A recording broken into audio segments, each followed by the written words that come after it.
বিয়ের পূর্বে কোনো মেয়ের গায়ে হাত দিবি না ভাই আমার, খবরদার।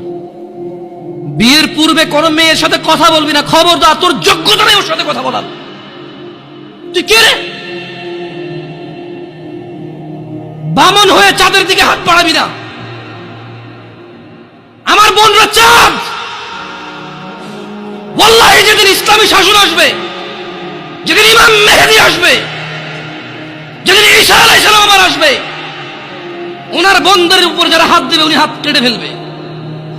তুই বামন হয়ে চাঁদের দিকে হাত বাড়াইস না। আমার বোনরা চাঁদ।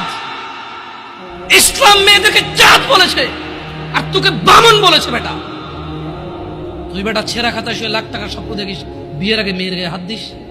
তোর সাহস কত? তোর সাহস কত?